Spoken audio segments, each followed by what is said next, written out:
My mother didn't even look me in the eye when she said it. Just stood in the doorway of the kitchen, arms crossed, like she was giving instructions to a tenant. Chase and Lauren need the space, she said. You've had your time here. Not thanks for covering the bills. Not let's talk. Just to get out. I stood there, coffee in hand, hearing my own silence stretch too long. I'm Adam. 27, I live in the suburbs outside Denver, Colorado. Or did. I've been here since college, working remote IT contracts and helping with the mortgage while things settled down. Settled down meant my brother got a second DUI and I bailed out his car loan. Dad retired early and I covered their insurance gap. Mom maxed out a store card and I paid it off quietly. It never felt like a favor. It felt like family. But now? Now my older brother Chase, the golden boy with a dental hygienist wife and a baby on the way, was moving back in. And I was inconvenient. My dad was sitting at the table eating cereal like it was just another Tuesday. You're young, he mumbled, not looking up. You'll land on your feet. I almost laughed. I've been paying their feet for the past 4 years. Every bill in this house, electric, Wi-Fi, lawn maintenance, even Mom's Amazon Prime, was routed through my bank account. Not because I was rich. Because I was responsible. Because they asked. Do I get time to find a place? I asked. Mom hesitated. A couple weeks. But sooner is better. Lauren's got nesting hormones and you know how she is. Right? How she is. That night I packed in silence. No one offered help. No one asked where I'd go. And I didn't say goodbye. I left the house at 10:42 p.m. with 2 suitcases, a laptop bag, and $283 in checking. No speech. No scene. Just one last glance at the house I'd been carrying on my back. And a thought I'd never dared before. What if they weren't my burden anymore? I didn't go far. A week-to-week rental on the edge of town. Dingy carpet, broken blinds, a view of the gas station dumpsters. But it was quiet. And it was mine. I blocked their numbers the same night I moved in. Not out of spite. Out of necessity. I needed silence to think. Not guilt trips disguised as check-ins. For the first time in years, I slept in a space where I wasn't responsible for someone else's mess. 3 days later, I got a letter forwarded from the bank. It was addressed to my parents but linked to an account with my name on it. At first, I thought it was a mistake. Some clerical error. But as I read further, my stomach dropped. The house was under a second mortgage. A big one. Taken out 14 months ago. And the payments? They'd been coming from my automatic debits, the same joint account I'd set up to cover utilities. Buried in the fine print were charges I'd never noticed. Equity withdrawal, home line credit, debt servicing. All masked under bill labels like property maintenance and home improvements. Except the house hadn't changed. There were no renovations. I called the bank's customer service, pretending to be my dad. Old trick. I'd done it before when handling some of their overdue stuff. And that's when I learned the full amount, $142,000. Pulled against the home's value. In Chase's name. Co-signed by our parents. And paid unwittingly by me. The house wasn't just my responsibility. It was my leash. They'd been using me to bankroll my brother's life. Every "can you help with the bills this month" text. Every "thanks for being the dependable one." It had all been cover. A long con played out in polite tones over dinner. That's when the switch flipped. No rage. No yelling. Just a hollow, sharp kind of calm. They wanted me gone? Fine. But I wasn't walking away empty-handed. I spent the next week gathering everything. Not clothes. Not dishes. Documents. Bank records. Email threads. Screenshots of every automatic payment. Every message where my mom thanked me for helping with the house. I pulled up old texts Chase had sent. Bro, you're a lifesaver. Don't know what I'd do without your help. At the time I thought he meant the car loan. Now I knew it was bigger. They'd looped me into a mortgage without my consent. Used my banking details. Treated me like the dumb, loyal mule who'd never ask questions. And for years I hadn't. That was my mistake. But theirs? That was thinking I wouldn't notice. That I wouldn't change. They thought I'd sulk. Disappear. Move on with a wounded heart and a quiet grudge. They forgot I had receipts. On day 9 of my exile, I checked the county assessor's database. Confirmed what I suspected. The house was teetering. A few missed payments away from default. And Chase? According to Lauren's Instagram, because of course she kept it public, he wasn't exactly being frugal. Baby shower at a winery. Push present post about a new watch. A full home nursery setup that looked like a West Elm showroom. All in a house I'd technically helped buy. All with money I never meant to spend. I didn't message them. Didn't threaten, didn't warn. Just kept collecting. Quietly. The next move wasn't to lash out. It was to prepare. They'd made me invisible in that house. But soon I'd be the only thing holding it up. And I'd decide how long it stayed standing. The lawyer I chose wasn't flashy. No billboards, no commercials. Just a small office in an old brick building across from a shuttered dry cleaner. The kind of place that smelled like old wood and coffee grounds. But Michael Donnelly was sharp. Retired litigator, still took select cases. I found his name in a quiet Reddit thread about family asset fraud. He listened to my story without interruption. Just nodded, asked a few questions, then leaned back in his chair.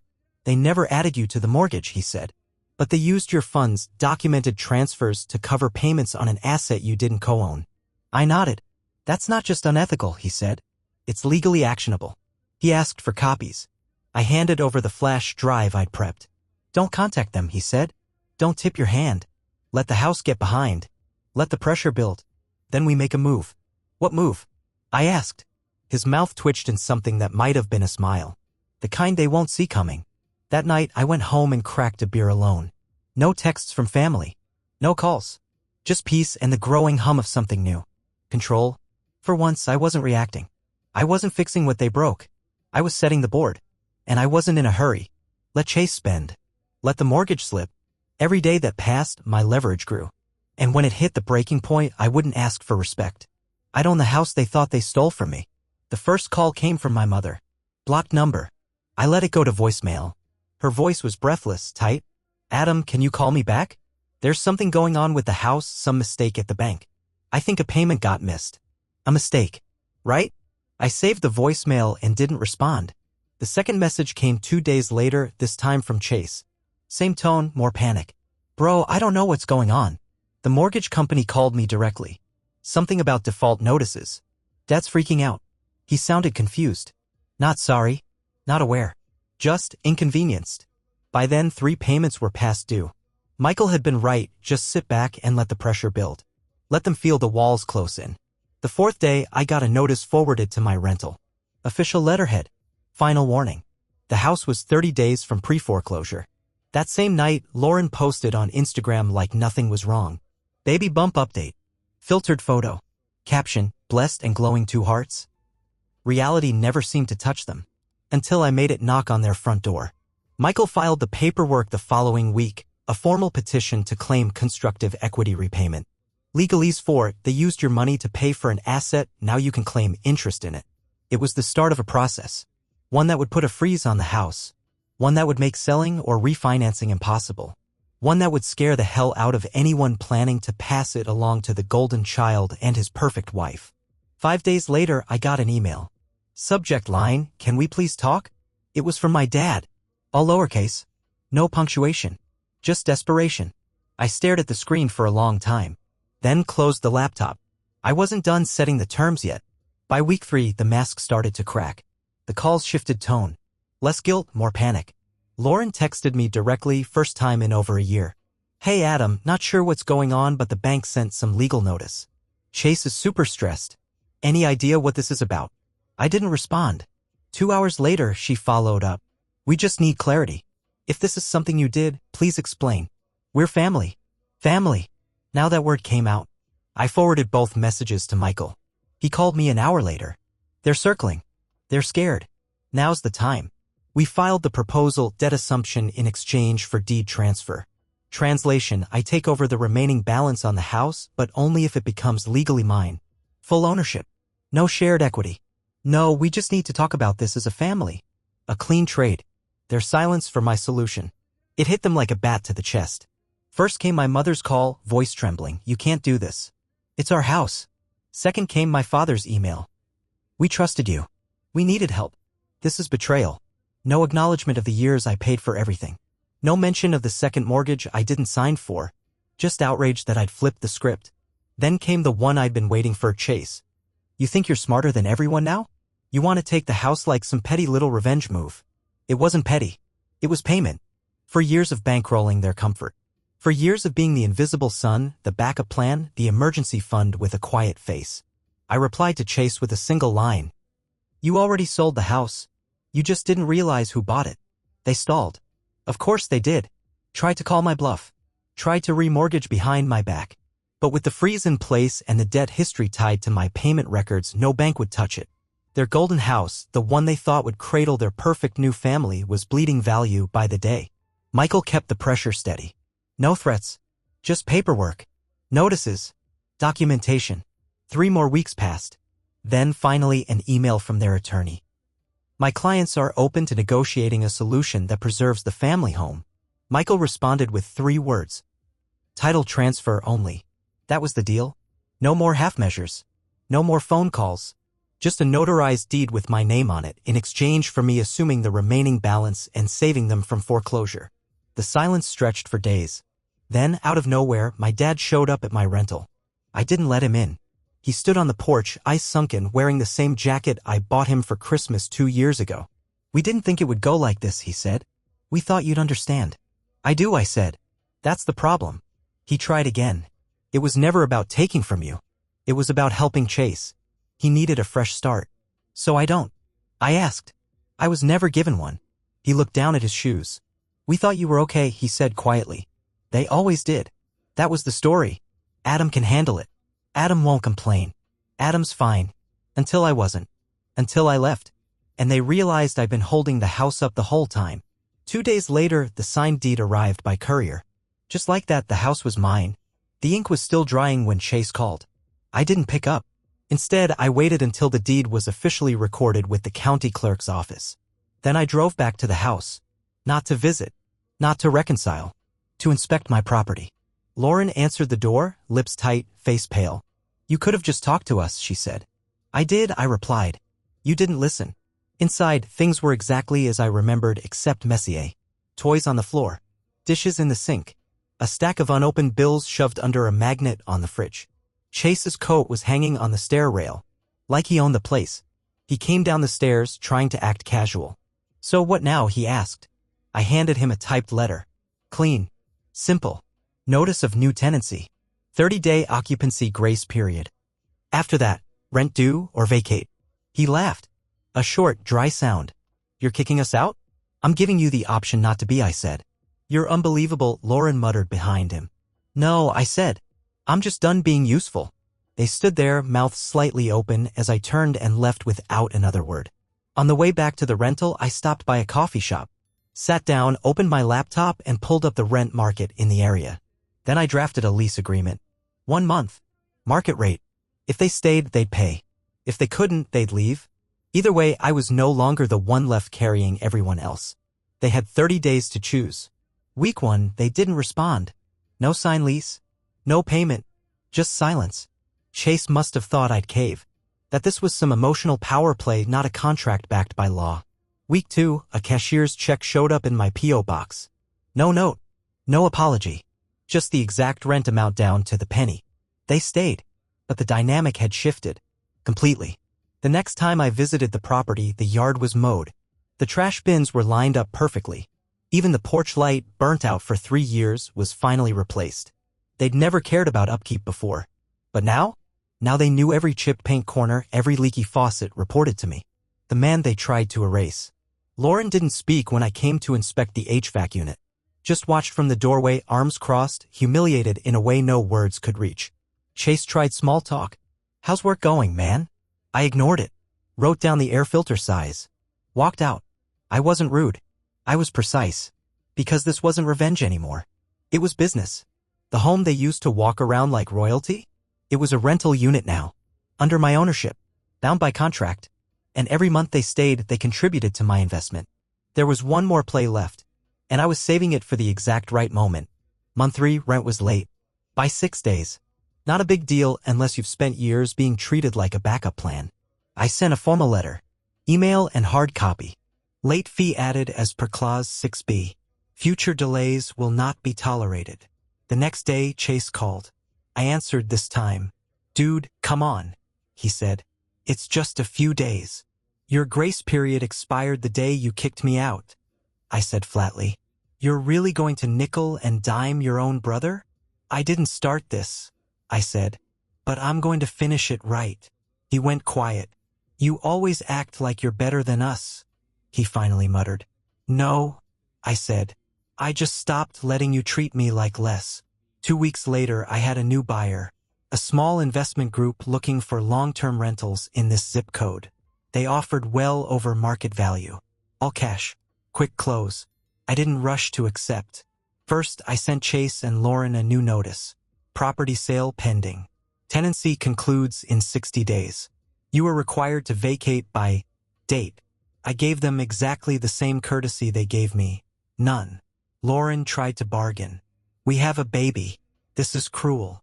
So was using my name for a second mortgage. I said, actions have costs. You're just paying yours now.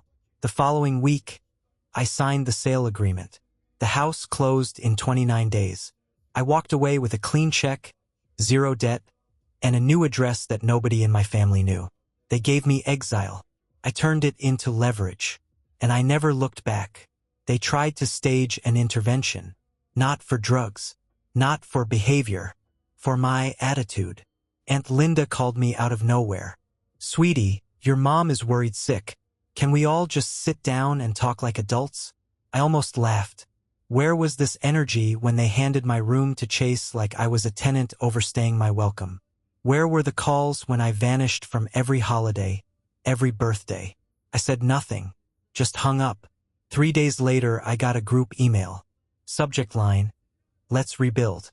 It was signed by my mother, but I could hear Lauren in every word. Fake warmth, hollow concern. We've all made mistakes. Let's put the past behind us. We're still family. Still family. The same people who didn't bother asking where I'd sleep. The same brother who let me pay off his second mortgage while bragging about new furniture. They didn't miss me. They missed the version of me who stayed quiet, covered their mess, and didn't keep receipts. I archived the email. Then I made one final move. I wrote a letter. One copy for each of them. No emotion. Just facts. A breakdown of every dollar I paid on that house. Every instance of financial fraud tied to my name. Every silence they called support. And at the bottom, you didn't lose a son. You lost your safety net. I don't owe you presents. I owe myself peace. I mailed it. No return address. That was the last contact I ever made. I moved again, this time out of state. No forwarding address. New number. No social media under my name. It wasn't paranoia. It was clarity.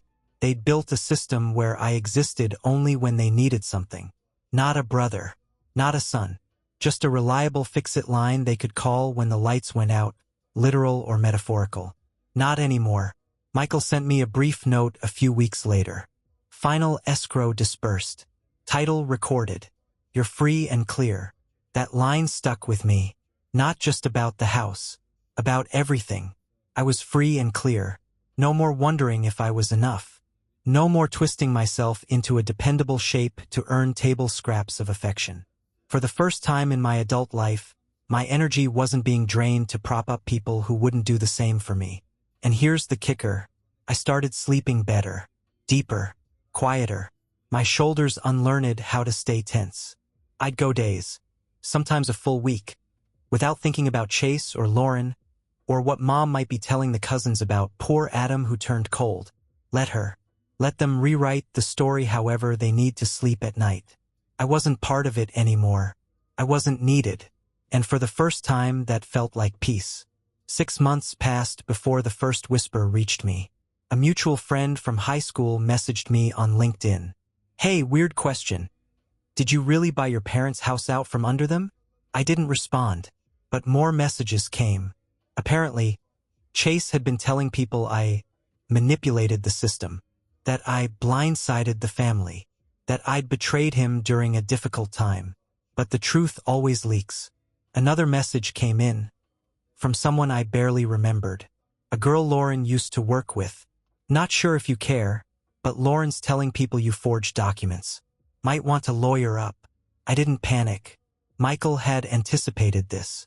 Everything I'd done was above board, documented, notarized. We kept the paper trail airtight for exactly this reason. The louder they got, the calmer I stayed. Because now, the burden of proof was on them. And they had none. Then, one afternoon, I got a message that stopped me cold. From a burner email. No name. Just a sentence. Chase got fired. Lauren left. Your parents are selling their car. I didn't react. Didn't even blink.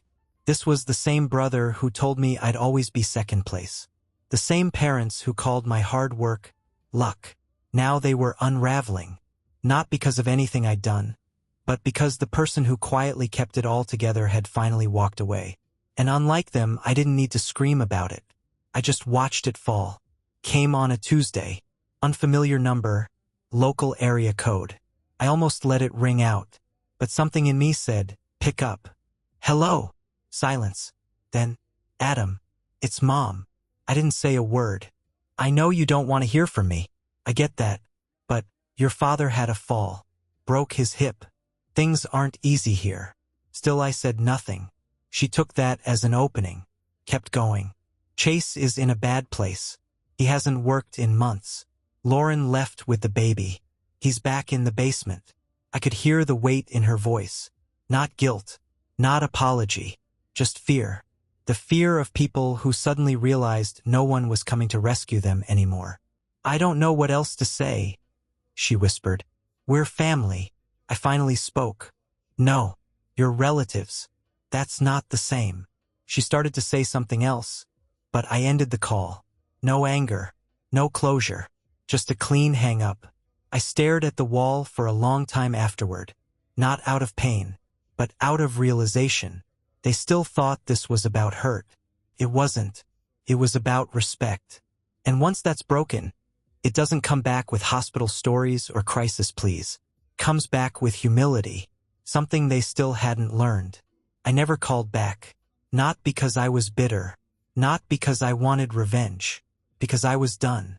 There was no plan to humiliate them. No final confrontation. No dramatic doorstep showdown. Just silence. The kind that says everything louder than words ever could.